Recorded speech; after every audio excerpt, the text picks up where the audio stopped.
Assalamualaikum warahmatullahi wabarakatuh. Selamat datang di channel Ayo Ngopi Aja. Terima kasih sudah nongkrong di channel kami.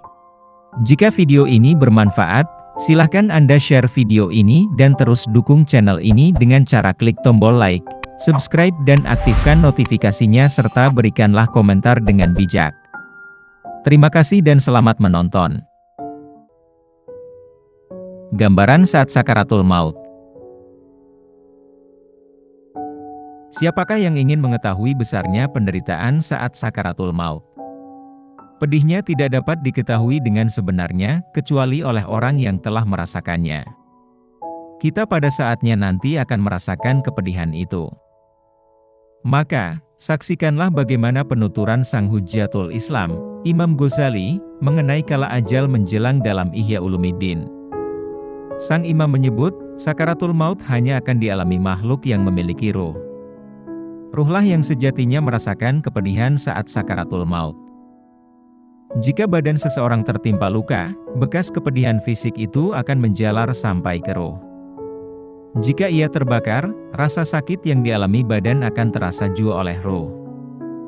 Saat kepedihan, pencabut nyawa menyerang ruh. Rasanya akan menenggelamkan semuanya.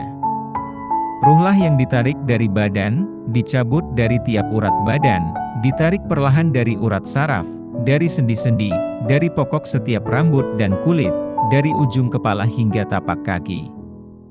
Tergambar betapa menyakitkannya. Manusia pada hari itu benar-benar kepayahan. Seorang penyair pernah berkata tentang sakaratul maut. Sungguh kematian itu lebih sakit daripada pukulan dengan pedang, gergajian dengan gergaji, dan guntingan dengan gunting. Sakit fisik hanya akan terasa jika ada ruh di dalamnya. Sebab, rasa sakit pada fisik sejatinya dirasakan oleh ruh. Lalu, apa jadinya jika ruh itu sendiri yang dicabut? Sang Imam melanjutkan, akal manusia pada saat itu benar-benar kacau balau. Lisan telah dibisukan, tak sanggup berkata apa-apa tanpa pertolongan Allah Subhanahu wa Ta'ala. Semua anggota badan telah dilemahkan. Tak ada upaya dan usaha kecuali hanya dari Allah Subhanahu wa Ta'ala. Persis seperti zikir yang kita sebut setiap saat. Jika saja ia mampu berteriak, ia akan berteriak karena rasa sakitnya. Namun, ia tidak sanggup. Jika tersisa kekuatan pada seseorang yang dicabut nyawanya, tentu ia akan mengerahkan semua kekuatan untuk menahan rasa sakit. Kepedihan itu makin dalam, menuju dua biji mata naik terus ke pelupuk mata. Kedua bibir sudah mengerut seperti asalnya. Anak jemarinya berubah menjadi kehijau-hijauan. Jika satu urat saja ditarik, sakitnya pun akan luar biasa. Apalagi, ruh diangkat dari setiap inci urat tanpa kecuali. Lalu, setiap anggota badan dari seluruh anggota badan mati secara bertahap. Dinginlah kedua tapak kakinya, lalu ke betisnya, kemudian menjalar ke pahanya. Dari setiap badan, ada anggota yang sekarat tahap demi tahap hingga mencapai kerongkongannya. Jika sudah seperti ini, terputuslah pandangannya pada dunia dan ditutup baginya pintu taubat. Rasulullah bersabda, diterima taubat seorang hamba selama belum sekarat. Hadis riwayat Tirmidzi. Maka, lihatlah kesaksian Ummul Mukminin Aisyah radhiyallahu anhu yang menemani Rasulullah Shallallahu alaihi wasallam hingga saat-saat terakhirnya. Beliau berkata, tidaklah aku iri hari kepada seseorang yang Allah memudahkan atas kematiannya sesudah yang aku lihat dari kesulitan wafatnya Rasulullah Shallallahu alaihi wasallam.